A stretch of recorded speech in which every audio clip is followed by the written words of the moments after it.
नमस्कार। आपके first semester के फर्स्ट यूनिट के नेक्स्ट राइटर हैं के.एस. वेंकट रमानी। आज हम इनके बारे में बात करते हैं। तो के.एस. वेंकट रमानी, इनका पूरा नाम देखिए, कावेरी पत्तनम सिद्धनाथ वेंकट रमानी। ये आपको याद करना है और नोट भी करना है अपनी नोटबुक में। इज़ अ फेमस राइटर, ये एक प्रसिद्ध लेखक हैं, एंड लॉयर और वकील हैं, हु वॉइस्ड, जिन्होंने आवाज़ दी, द पेन, दर्द को, of rural south India. Rural urban का प्लूरल होता है, अर्बन यानी शहरी जीवन और रूरल यानी कि ग्रामीण जीवन। तो जो साउथ इंडिया का यानी दक्षिण भारत का जो ग्रामीण जीवन है उसके दर्द को आवाज़ दी, मतलब कि उनके कष्टों का, ग्रामीण जीवन में लोगों को जो कष्ट होते हैं, जो परेशानियां होती हैं, उनको दिखाया अपने राइटिंग में, अपने लेखन में। ही वॉज बॉर्न, वो पैदा हुए इन, ये जो डेट है ये गलत है, जो सही डेट है मैंने ऊपर नोट कर दिया आपके लिए, 1891। तो उनका जन्म हुआ 1891 में, ये डेट ऑफ बर्थ और ये ईयर ऑफ डेथ, ये दोनों डेट्स आपको याद रखनी है। ईयर ऑफ बर्थ 1891 और ईयर ऑफ डेथ 1952। तो इनको नोट कर लीजिए और याद रखिए। तो ही वॉज बॉर्न इन 1891। थोड़ा सा मिसप्रिंट हो गया है, बुक्स में अक्सर हो जाता है। इन कावेरी पट्टिनम, ये उस जगह का नाम है, इन तंजौर डिस्ट्रिक्ट, तो तंजौर जिले में कावेरी पट्टिनम जगह पर इनका जन्म हुआ। वन ऑफ हिज एंसेस्टर्स यानी उनके जो पूर्वज हैं उनमें से एक सर्व्ड, उन्होंने सेवा की, एज अ मिनिस्टर, एक मंत्री के रूप में, एट तंजावुर किंग, तंजावुर के राजा सोराभोजी फर्स्ट, प्रथम जो राजा थे तंजावुर के, उनके दरबार में मंत्री थे इनके पूर्वज।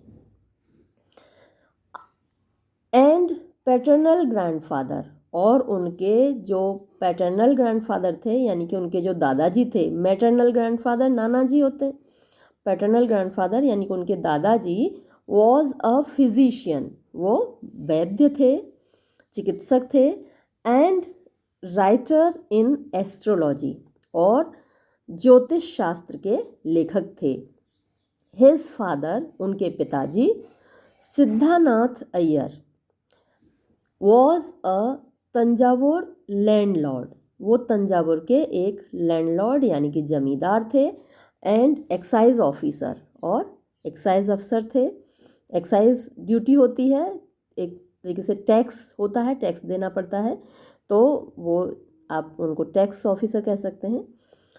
ही हैड हिज स्कूलिंग, उनकी स्कूलिंग हुई यानी उन्होंने स्कूली शिक्षा प्राप्त की, at national high school Mayavaram, तो नेशनल हाई स्कूल मायावरम में उनकी स्कूली शिक्षा हुई, एंड ग्रेजुएशन, और उन्होंने अपना स्नातक किया from Madras Christian college, Madras Christian college से, मैड्रास जो मैड्रास में ही है, एंड बिकेम, और वो बने, द अप्रेंटिस यानी कि शिष्य, प्रैक्टिस करने के लिए जो शुरुआत करनी पड़ती है, किसी सीनियर के अंडर शुरुआत करनी पड़ती है, तो जो सीनियर के अंडर जो जूनियर प्रैक्टिस करते हैं उनको अप्रेंटिस बोलते हैं, शिष्य होते हैं, वो उनके शागिर्द होते हैं।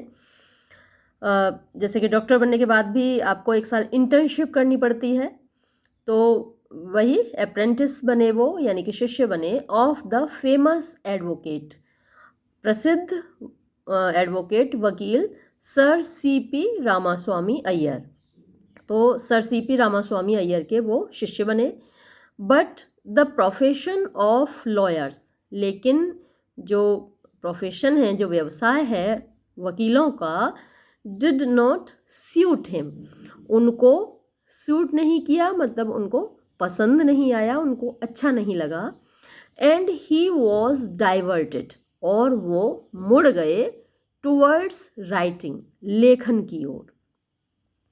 इन 1928 वेंकट रमानी मेट रविन्द्रनाथ टैगोर, 1928 में वेंकट रमानी रविन्द्रनाथ टैगोर से मिले। वैसे कोई किसी से मिला, कब मिला, ये ज़्यादा इम्पोर्टेंट तो नहीं लगता, लेकिन कभी कभी क्या है, इस तरीके के क्वेश्चंस भी पूछ ले जाते हैं कि वेंकट रमानी रविन्द्रनाथ टैगोर से कब मिले। तो आप नोट कर लीजिएगा ये डेट भी, क्योंकि एग्जामिनर आपको कहाँ से क्या क्वेश्चन पूछ ले कह नहीं सकते, उसके मूड की पर डिपेंड करता है। तो आप ये डेट भी नोट करिएगा कि 1928 में वेंकट रमानी रविन्द्रनाथ टैगोर से मिले। And he advised him to start a Tamil weekly, और उन्होंने एडवाइस दी, सलाह दी, यानी कि रविन्द्रनाथ टैगोर ने वेंकट रमानी को सलाह दी to start a Tamil weekly, एक तमिल साप्ताहिक पत्र निकालने की। Its name was Tamil Ulagu. तो उस साप्ताहिक पत्र का नाम था तमिल उलागू, आपको इसका नाम याद रखना है। इट वॉज पब्लिश्ड, ये प्रकाशित हुआ फ्रॉम 1922 टू 1924, तो 1922 से 1924 तक ये प्रकाशित हुआ। आफ्टरवर्ड्स, बाद में, ही लॉन्च्ड, उन्होंने प्रारंभ किया, एनदर तमिल जर्नल, एक और तमिल पत्र, भारतमणि, जिसका नाम था भारतमणि, ये भी आपको नाम याद रखना है। He also worked as rural development adviser, उन्होंने काम किया रूरल डेवलपमेंट, रूरल यानी कि ग्रामीण डेवलपमेंट विकास एडवाइज़र, सलाहकार, ग्रामीण विकास सलाहकार के रूप में एट अलवर स्टेट, अलवर राज्य में। ही सफ़र्ड फ्रॉम ट्यूबरक्लोसिस, यानी ही सफ़र्ड, वो पीड़ित थे, फ्रॉम ट्यूबरक्लोसिस, टीबी क्षय रोग होता है। इसने, ये जो ट्यूबरक्लोसिस है अभी तो क्या है, क्योरेबल है, अगर किसी को ट्यूबरक्लोसिस होता है तो उसका इलाज हो सकता है, लेकिन कुछ समय पहले तक ये इनक्योरेबल डिसीज़ थी। इसने बड़े बड़े अच्छे लोगों की जान ली है, जिनमें कि हमारा पोइट जॉन कीट्स भी शामिल था। तो इनको भी यही बीमारी हुई, क्षय रोग, ट्यूबरक्लोसिस, एट अ टाइम, उस समय, when there was no treatment, कोई इसका इलाज नहीं था, यानी अगर किसी को ट्यूबरक्लोसिस हो गया तो उसकी मौत निश्चित होती थी। इट इज़ सैड, ये कहा जाता है, दैट ही पार्टिसिपेटेड, कि उन्होंने भाग लिया इन सत्याग्रह, सत्याग्रह में अगेंस्ट साल्ट टैक्स, जो नमक कानून था ना, तो उसके खिलाफ जो सत्याग्रह हुआ था, गांधी जी ने दांडी मार्च किया था, इसका जिक्र हमने पहले भी किया था, जो हमारा इस यूनिट के फर्स्ट सेकंड वीडियोस थे उनमें हमने जिक्र किया था गांधी जी का। तो इसमें पार्टिसिपेट किया वेंकट रमानी ने भी। And was arrested and put in jail, उनको गिरफ्तार किया गया और जेल में भी रखा गया। But he did it with weak health, लेकिन ये सब उन्होंने किया अपने कमज़ोर स्वास्थ्य के साथ। ही डाइड, उनकी मृत्यु हो गई, एट होम, घर पर, इन मायलापुर जगह पर, मद्रास, ऑफ ट्यूबरक्लोसिस, ट्यूबरक्लोसिस से ही उनकी मृत्यु हुई, ऑन इन फरवरी 1952, तो फरवरी 1952 में इनकी मृत्यु हुई। इनके जो फेमस वर्क्स हैं, यानी जो इनके प्रसिद्ध लेखन हैं, उसमें पेपर बोट्स है, ये 1921 में पब्लिश हुआ। मुर्गन द टिलर, ये 1927 में पब्लिश हुआ। अच्छा, पहले इधर देख लिए, सेकंड नंबर पे ऑन द सैंड ड्यून्स, ये 1923 में, क्योंकि ये सीक्वेंस में है तो आपको शायद अच्छे से याद रहे। 1921 यानी 1921 में पेपर बोट्स, 1923 में ऑन द सैंड ड्यून्स, 1927 में मुर्गन द टिलर और रेनेसा इंडिया, 1929 में कंडन द पैट्रियट 1932 में पब्लिश हुआ, और जाता धारन एंड अदर स्टोरीज़ ये 1937 में पब्लिश हुआ। थोड़ा सा हम इन पुस्तकों के बारे में भी जान लेते हैं। पेपर बोट्स, इस पुस्तक में, इन दिस बुक, इस पुस्तक में Venkataramani sketched his reflections on village life, तो वेंकट रमानी ने स्केच किया है, यानी कि चित्रित किया है, हिज रिफ्लेक्शंस, अपने विचारों को, ऑन विलेज लाइफ, ग्रामीण जीवन में। तो जैसा कि पहले भी जिक्र आया था कि इन्होंने दक्षिण भारत के ग्रामीण जीवन को डिस्क्राइब किया है अपने लेखन में। तो ये चीज़ आपको याद रखनी है कि उन्होंने साउथ इंडिया के रूरल लाइफ को अपने लेखन में डिस्क्राइब किया है। तो पेपर बोट्स में भी वो ग्रामीण जीवन पर अपने विचार व्यक्त करते हैं। द डेली रूटीन्स, जो रोज़मर्रा का रूटीन होता है, जो दिनचर्या होती है, इमोशंस, भावनाएं, एंड रिलेशनशिप्स और संबंध एमंग देमसेल्व्स, उनके बीच में, यानी गांव के लोगों की दिनचर्या क्या होती है, उनकी भावनाएं क्या होती हैं, उनके संबंध कैसे होते हैं, इन सब पर अपने विचार व्यक्त किए हैं, उनको चित्रित किया है। ही हैज़ स्केचेस, उन्होंने स्केच किया है यानी चित्रित किया है। वैसे स्केचेस भी ठीक है, लेकिन इट हैज़ स्केचेस, यानी कि ये जो पेपर बोट्स किताब है, इट जो आया है शब्द किसके लिए आया, paper boats. It has sketches on pilgrims, pilgrims होते हैं तीर्थयात्री, एंड बेगर्स ऑल्सो, और भिखारियों का भी चित्रण किया गया है। This book has his personal experiences, इस पुस्तक में उनके व्यक्तिगत अनुभव दिखाए गए हैं। फिर है on the sand dunes. On the sand dunes the writer expresses his worry, तो इस पुस्तक में लेखक अपनी चिंता अभिव्यक्त करता है अबाउट इंडस्ट्रियलाइजेशन, औद्योगिकरण के बारे में। तो औद्योगिकरण जो हुआ है उसके दोनों पहलू हैं। काफ़ी प्रगति भी हुई है, लोग पहले से ज़्यादा धनवान हुए हैं, सबके पास रोजी रोटी है, लेकिन दूसरी ओर इसके बहुत सारे नेगेटिव पहलू भी हैं, नकारात्मक पहलू भी हैं। तो इसमें उन्होंने जो नकारात्मक पहलू हैं इंडस्ट्रियलाइजेशन के, वो दिखाए हैं कि नुकसान कितना हुआ है औद्योगिकरण से हमारा। देखिए पॉल्यूशन कितना बढ़ा है आज, सारी दुनिया के देश इस बात को लेकर चिंतित हैं कि हमारा वातावरण प्रदूषित हो गया है, लेकिन इस प्रदूषण के लिए इंडस्ट्रियलाइजेशन जिम्मेदार है। अब इंडस्ट्रियलाइजेशन के बिना भी काम नहीं चलता, औद्योगिकरण के बिना भी काम नहीं चलता, दूसरी तरफ वातावरण हमारा प्रदूषित हो रहा है। तो ये सारी चिंताएं हैं जो कि इस पुस्तक में दिखाई गई हैं। इंडस्ट्रियलाइजेशन एज अ पेनासी, पेनासी होती है किसी भी चीज़ का इलाज, यानी रामबाण औषधि होती है। तो हमने अपनाया है औद्योगिकरण को, सारी दुनिया ने अपनाया है, तो एक पेनासी के रूप में अपनाया है, एक रामबाण औषधि के रूप में अपनाया कि हर चीज़ का इलाज क्या है, इंडस्ट्रियलाइजेशन। तो इस बात पर वो अपनी चिंता व्यक्त करते हैं।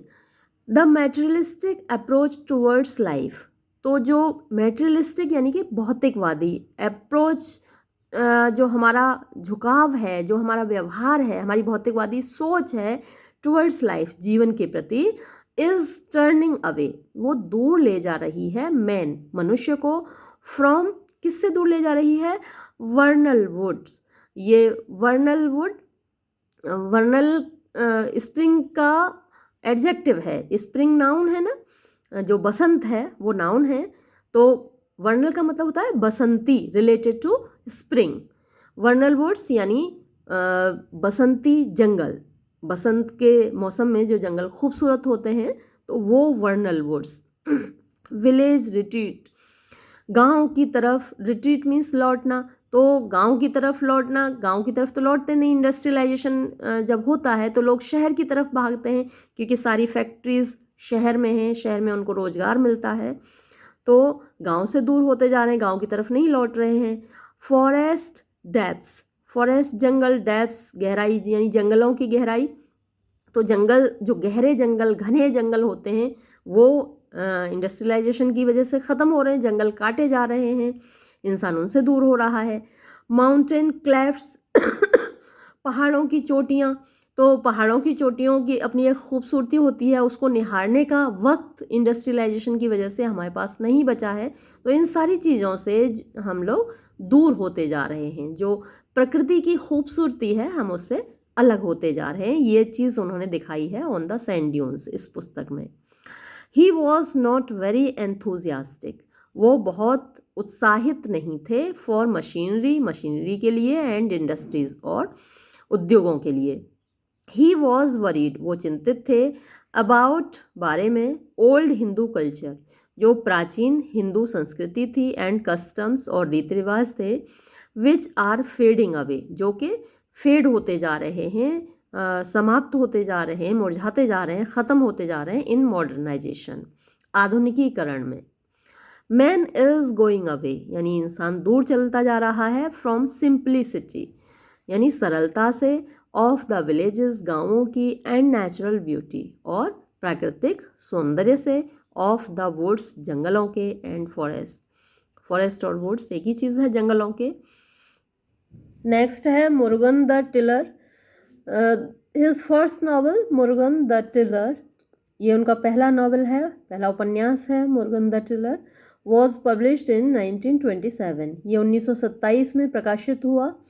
हिज बायोग्राफर, उनके जो जीवनीकार हैं जिन्होंने उनका जीवन वृत्त लिखा है, NS रामास्वामी राइट्स, वो लिखते हैं, he is the best expounder, कि वो सबसे अच्छे एक्सपाउंडर मतलब कि प्रणेता हैं या फिर व्याख्यान करता है, दिखाने वाले हैं, प्रदर्शन करता है, ऑफ इंडियन विलेज लाइफ, भारतीय ग्रामीण जीवन के, इन इंडियन लिटरेचर, भारतीय साहित्य में। Murugan the tiller is the story, ये जो मुरुगन द टिलर कहानी है, ऑफ एन इंडियन पीजेंट, एक भारतीय किसान की है। ही इज़ अ फॉलोअर, वो एक अनुयायी है, ऑफ गांधी जी, गांधी जी का। ही टेल्स थोपाई, वो थोपाई को बताता है, दैट इविल लाइज, कि जो बुराई है वो निहित है, इन द सिस्टम, व्यवस्था में, नॉट इन द मैन, न कि मनुष्य में। Ramachandran Ramu, who believes in self interest, Ramachandran Ramu जो कि विश्वास करता है अपने स्वार्थ में। ही एक्सप्लॉइट्स इनोसेंट फार्मर्स, वो शोषण करता है मासूम किसानों का। But Murugan changes his attitude, लेकिन मुरुगन उसका व्यवहार बदल देता है टुवर्ड्स लाइफ, जीवन के प्रति। रामू सीज, रामू देखता है, द सिंपल वर्ल्ड, साधारण संसार, ऑफ स्टार्विंग पीपल, जो लोग स्टार्व मतलब भूख से मर रहे हैं, ऐसे लोगों का, through the hollow and rattling eyes of Murugan, तो जो खोखली और मासूम आँखें हैं, बोलती हुई आँखें हैं, ऑफ मुरुगन, मुरुगन की। नाउ ही ऑल्सो फील्स, अब वो भी महसूस करता है, पेन ऑफ द पीपल, लोगों का दर्द। लाइक गांधी जी, गांधी जी की तरह, मुरुगन हेट्स, मुरुगन नफरत करता है, द सिन, पाप से, बट नॉट द सिनर, लेकिन पापी से नहीं। ही is also in favour of women education, वो फेवर में है, यानी कि चाहता है, पक्ष में है महिलाओं के शिक्षा के, एंड स्पिनिंग व्हील, और चरखे के, गांधी जी ने चरखा चलाया था, चरखे को बढ़ावा दिया था, तो उसके पक्ष में ये भी है। He advocates the Gandhian philosophy, वो वकालत करता है गांधी के दर्शन की, that truth in thought, word and deed, के जो सत्य है विचारों में, वर्ड यानी बोलने में, एंड डीड और कार्य में, यानी जो आप सोचें, जो आप बोलें, जो करें, उसमें सत्य होना चाहिए, ट्रुथ होना चाहिए। तो ये जो सत्य है, मोटिवेट्स द एक्शन, मोटिवेट यानी कि प्रेरणा देता है, द एक्शन, कार्य को, कर्म को, विदाउट थिंकिंग ऑफ रिजल्ट, बिना परिणाम के बारे में सोचे। द नॉवल प्रेजेंट्स, ये जो उपन्यास है वो प्रेजेंट करता है, यानी हमारे सामने उपस्थित करता है, गांधीज कंसेप्ट, गांधी जी का जो विचार है, ऑफ रूरल रिकंस्ट्रक्शन, ग्रामीण पुनर्निर्माण का।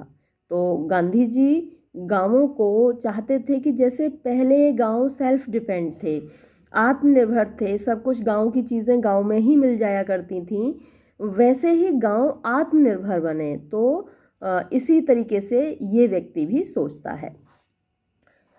रेनेसा इंडिया, ये उनकी पुस्तक है। It was a book presenting a proposed plan, तो ये जो पुस्तक है इसमें प्रेजेंट किया गया था, दिया गया था, अ प्रपोज्ड प्लान, एक प्रस्तावित योजना, फॉर द अपलिफ्टमेंट यानी पुनरुद्धार की, विकास की, ऑफ विलेजेस गांव के।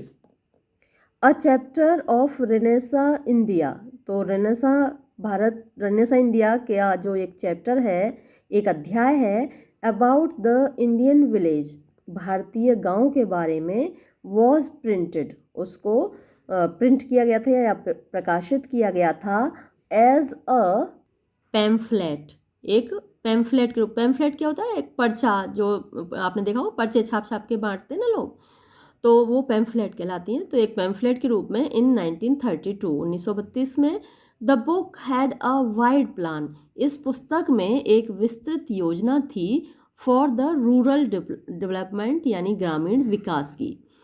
इट इंक्लूडेड, इसमें शामिल था, मल्टीपर्पज़ फार्मिंग इक्विपमेंट, यानी जो बहुआयामी या बहुउद्देशीय कृषि इक्विपमेंट, यंत्र होते हैं, मीन्स ऑफ वाटर सप्लाई, और संसाधन पानी के सप्लाई के, मार्केटिंग ऑर्गेनाइजेशन, यानी मार्केटिंग जो कृषि की उपज है उसको बेचने के ऑर्गेनाइजेशन, संस्थान, जैसे कि मंडियाँ होती हैं तो मंडी में बेचा जाता है कृषि उत्पादों को। अब बैंक, मेडिकल डिस्पेंसरी, यानी कि एक औषधालय भी होना चाहिए गांव में, और बैंक होना चाहिए, एंड स्कूल एट्सेट्रा, और एक विद्यालय होना चाहिए, ये सारी चीज़ें होनी चाहिए। तो ये उस प्लान में शामिल था। हिज विज़न ऑफ डेवलपमेंट, उनका जो सपना है विकास का, rural India was expressed in his lectures, तो डेवलपमेंट ऑफ और आना चाहिए यहाँ पे, ऑफ रूरल इंडिया। तो जो ग्रामीण भारत है उसके विकास का उनका सपना वॉज एक्सप्रेस, अभिव्यक्त हुआ था, इन हिज लेक्चर्स, उनके लेक्चर्स में जो उन्होंने भाषण दिए हैं। Also eight Banaras Hindu university, तो BHU में जो उन्होंने भाषण दिए थे वहाँ भी, उनमें भी अभिव्यक्त हुआ है उनकी ये योजना। नेक्स्ट है Kannan the patriot. The novel was published in 1932, ये भी एक उपन्यास है जो कि प्रकाशित हुआ 1932 में। But the extracts of this poetic prose were published in Swaraj, लेकिन एक्सट्रैक्ट मीन्स उसके कुछ उद्धरण, उसमें से कुछ कोट्स, उसके कुछ भाग, ऑफ दिस पोइटिक प्रोज, इसमें जो प्रोज है, जो गद्य है, वो काव्यात्मकता से भरी हुई है, पोइटिक है। वर पब्लिश्ड, वो प्रकाशित हुए थे, तो इस नॉवल के, इस उपन्यास के कुछ भाग प्रकाशित हुए थे in Swaraj, a national daily newspaper, एक राष्ट्रीय दैनिक समाचार पत्र था, इन 1931, तो 1931 में पब्लिश हुए थे। इट इज़ अ स्टोरी, ये कहानी है, ऑफ लो कास्ट लेबरर्स, निम्न जाति यानी कि जो दलित जाति है उसके लेबरर्स की, मजदूरों की, नंदन, मुक्कन, नल्लन एंड करियन, हु आर हरिजन्स, जो कि हरिजन हैं, एंड एग्रीकल्चर कुलीज, और जो कृषि में कुली हैं, कुली यानी कि सामान ढोने वाले मजदूर होते हैं, जो बोरी ढोते हैं, किसान जैसे अपना सामान ढोने के लिए मजदूर रखते हैं, तो वो एग्रीकल्चर कुलीज हो गए। While Kundan has studied at Oxford university, तो इसमें जो एक पात्र है कंदन, उसने स्टडी किया है, अध्ययन किया है ऑक्सफोर्ड यूनिवर्सिटी में। एंड लिव्स एट नटाल, और वो नटाल में रहता है, साउथ अफ्रीका, दक्षिण अफ्रीका में। He worked with Gandhi ji, उसने गांधी जी के साथ काम किया है, क्योंकि गांधी जी भी साउथ अफ्रीका में रहे थे। आपको मालूम होगा वो जो बहुत फेमस घटना है, साउथ अफ्रीका में वो यात्रा कर रहे थे फर्स्ट क्लास में, और उनके पास फर्स्ट क्लास का टिकट भी था ट्रेन का, लेकिन उनको फेंक दिया गया था अंग्रेज़ों के द्वारा ट्रेन से बाहर। तो नटाल में इन्होंने काम किया था गांधी जी के साथ। He was in Indian civil services, तो वो इंडियन सिविल सर्विसेज में था, ये जो व्यक्ति है यानी Kandan. But he left his job, लेकिन उसने अपना जॉब छोड़ दिया, अपनी नौकरी छोड़ दी, बिकॉज, क्योंकि ही वॉज डिसअपॉइंटेड, वो निराश था, इन लव, प्रेम में, so he returns to Tamilnadu, इसलिए वो तमिलनाडु लौट आता है, to do some public works, कुछ सार्वजनिक कार्य करने के लिए। Rangan is also a civil servant, Rangan भी एक सिविल सर्वेंट है। ट्रांसफर्ड टू तंजावुर डिस्ट्रिक्ट, जिसका कि ट्रांसफ़र हुआ है तंजावुर डिस्ट्रिक्ट में। He is also interested in freedom movement, वो भी इंटरेस्टेड है फ्रीडम मूवमेंट में, स्वतंत्रता संग्राम में। Padmanabhan is a student from Shiyali, Padmanabhan एक स्टूडेंट है शियाल का। कावेरी पट्टनम, ही, ये भी जगह का नाम है Kaveri Pattinam. He was away from home to join national movement, वो अपने घर से अलग रहा जो नेशनल मूवमेंट था यानी फ्रीडम स्ट्रगल था उसको ज्वाइन करने के लिए, उसमें शामिल हुआ। Rajeshwari who is high class beautiful woman, इसमें जो एक फीमेल कैरेक्टर है राजेश्वरी का, वो एक उच्च वर्ग की खूबसूरत महिला है। ऑल्सो पार्टिसिपेट, वो भी भाग लेती है इन नेशनल मूवमेंट, जो भारतीय स्वतंत्रता आंदोलन है उसमें। वाइल मुदालियर, जबकि मुदालियर द रिच बिजनेसमैन, जो कि एक समृद्ध व्यवसायी है, अपोजेस द आइडिया, वो विरोध करता है इस आइडिया का, इस विचार का।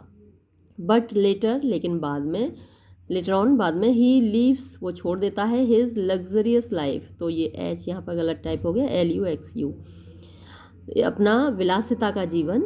And becomes a part of movement, और वो भी मूवमेंट का यानी इस आंदोलन का एक भाग बन जाता है। In a meeting of activist, activist जो के कार्यकर्ता होते हैं, उनकी एक मीटिंग में Kandan is fatally shot by police, तो कंदन को बहुत घातक गोली लगती है, पुलिस के द्वारा मारी जाती है। एंड द स्टोरी एंड्स, और ये कहानी ख़त्म हो जाती है in the Vellore jail, Vellore jail में, वेयर पद्मनाभन इज़ इम्प्रिजन्ड, जहाँ पर पद्मनाभन को कैद किया गया है। The novel has occasional references, तो इस उपन्यास में अकेजनल का मतलब होता है कभी कभी, तो कभी कभी रेफरेंस आता है टू सोशलिस्ट आइडियल्स, सामाजिक आदर्शों का, इन इट्स डायलॉग्स, इसके संवादों में। यानी कि वेंकट रमानी की जो विचारधारा है वो समाजवादी है, उनके लेखन में ऐसा जाहिर होता है कि वो सोशलिस्ट हैं, सोशलिस्ट थिंकर हैं। जाताधारण एंड अदर स्टोरीज, तो ये एक और पुस्तक है। At Madras Christian College hostel there was a group of his friends known as the Olympians, तो मेड्रास क्रिश्चियन कॉलेज में उनके मित्रों का एक ग्रुप था, समूह था, और इस ग्रुप का नाम था the Olympians. They were famous for philosophical discussion, वो प्रसिद्ध थे दार्शनिक वाद विवाद के लिए। एमंग देमसेल्व्स, अपने बीच में, यानी वो जो डिस्कशंस करते थे वो फिलोसॉफिकल हुआ करते थे।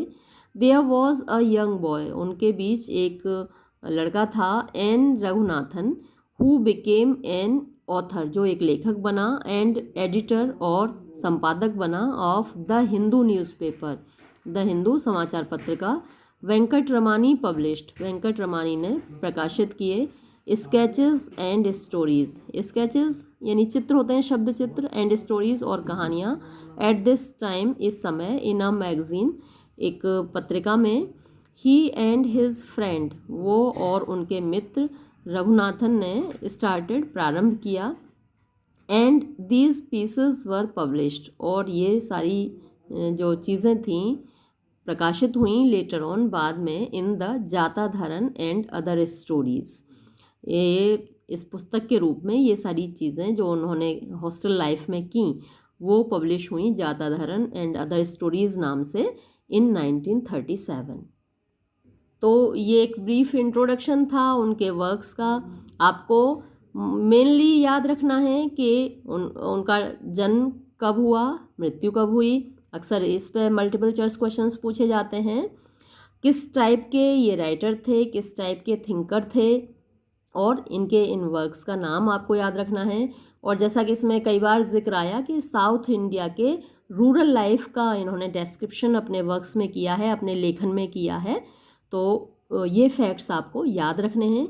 मल्टीपल चॉइस क्वेश्चंस में भी पूछे जा सकते हैं, या फिर कमेंट के रूप में, शॉर्ट आंसर टाइप क्वेश्चंस के रूप में, या लॉन्ग आंसर टाइप क्वेश्चंस के रूप में भी आपसे पूछा जा सकता है।